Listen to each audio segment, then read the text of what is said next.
আচ্ছা ভাইয়া, এটা কি সজল সাহেবের বাড়ি? না না ম্যাডাম, এটা সদর সাহেবের বাসা না। সদর সাহেব তো 6 ফ্লোরে থাকে, এটা হচ্ছে 5 ফ্লোর।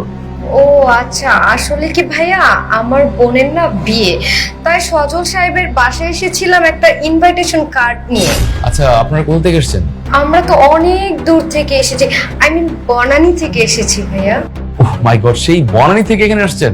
আসলে অনেকটা পথ আপনার পেরিয়ে আসছেন। কিন্তু সদর সাহেব তো নেই, উনি তো গত সপ্তাহে ঢাকা বেড়ে গেছে। কবে নাগাদ ফিরবে তার কোনো স্টেশন নেই। ও আচ্ছা আচ্ছা ভাইয়া, একটা কথা যদি বলি, আসলে ভাইয়া অনেক দূর থেকে এসেছি তো, তার মধ্যে রাস্তাঘাটে অনেক জ্যাম ছিল। জ্যামের মধ্যে থাকতে থাকতে খুব টায়ার্ড হয়ে গেছি। আর তার মধ্যে আপনাদের বাসা 5th ফ্লোর, আর এই 5th ফ্লোরে উঠতে গিয়ে না আমরা খুব হাঁপিয়ে গেছি। আপনাদের তো আবার লিফট নষ্ট হয়ে গেছে। যদি ভাইয়া কিছু মনে না করেন, আমাদেরকে কি একটু ভিতরে বসে দিবেন? না, আমরা জাস্ট একটু পানি খাবো। আর কি বলছেন, হয় নট, অবশ্যই। আপনাদের মধ্যে এত সুন্দর সুন্দর দুইটা মেয়ে এতটা পথ পাড়ি দিয়ে এসেছেন, তাও কিনা গরমের মধ্যে ঘেমে গেছেন। আর এটা তো আমার দায়িত্ব, আমার উপর ফ্লোরের মেহমান আপনি, আপনাকে তো অবশ্যই গেস্ট হিসেবে আমার রুমে বসানো যায়, ঠিক না? প্লিজ ম্যাডাম, ভিতরে এসে বসতে পারেন, please come in. Thank you so much ভাইয়া। প্লিজ আসুন।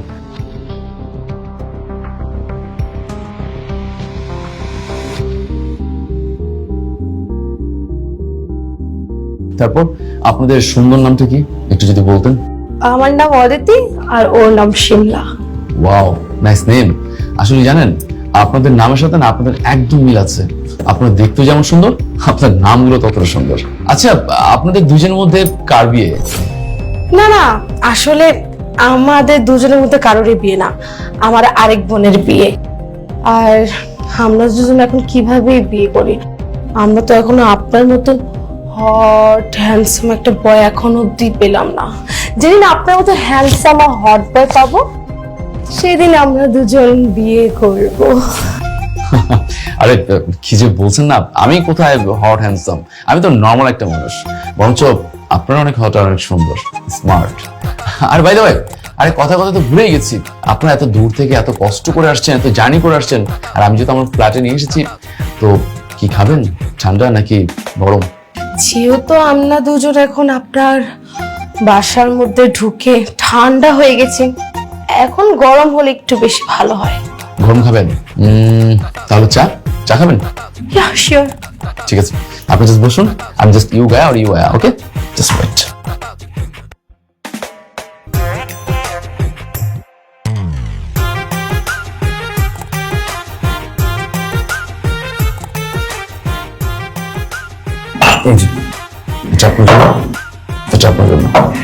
প্লিজ জানেন, আমি আবার চা খুব ভালো বানাতে পারি। একদিন খেলে না একদম আমার দিওয়ানা হয়ে যাবেন। খেয়ে নিন।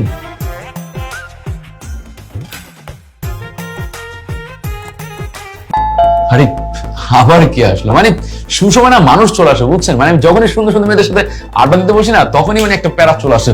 জাস্ট 1 মিনিট, আসতেছি। হ্যাঁ, আসসালামু আলাইকুম স্যার, আপনার ডেলিভারি। ডেলিভারি মানে? আমি তো কোনো পার্সেল অর্ডার করিনি, তাহলে কিসের ডেলিভারি?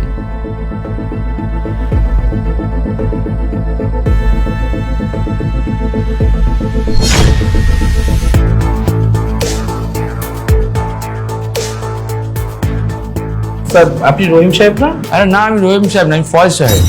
আমি চারতলায় এসেছিলাম।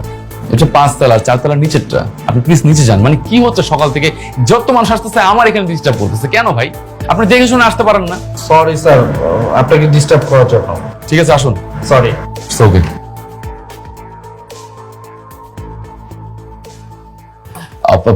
Sorry sorry, extremely sorry. আসলে কি যে হচ্ছে সকাল থেকে আমি না বুঝতে পারছি না। মানে সকাল থেকে দুধওয়ালা বলেন, আমওয়ালা বলেন, ফেরিওয়ালা বলেন, যারা আছে সবাই আসছে। মানে আমার ফ্ল্যাটে কেন আসবে? উপরে যাবে, উপরে যায় না, নিচে যাবে, নিচে যায় না, আমার ফ্ল্যাটে সবাই আসতেছে। এই দেখেন একটু আগে এখন কি আসছে জানেন? ডেলিভারি ম্যান আসছে, বলতেছে কি এটা কি এই সাহেবের বাসা, ওই সাহেবের বাসা। মানে মেজাজটা খারাপ হয় না? মানে আপনার মতো সুন্দর সুন্দর দুটো কিউট মেয়ের সাথে আড্ডা দিতে বলছি, এখন যদি কেউ ডিস্টার্ব করে কেমনটা লাগে বলেন না? একদম মেজাজটা খারাপ হয়ে গেছে। দিছি ধমক বেটার, একদম নিচে পাড়ায় দিচ্ছি। আচ্ছা খান না প্লিজ, অনেক কথা বলে সরি। হ্যাঁ, চা খান।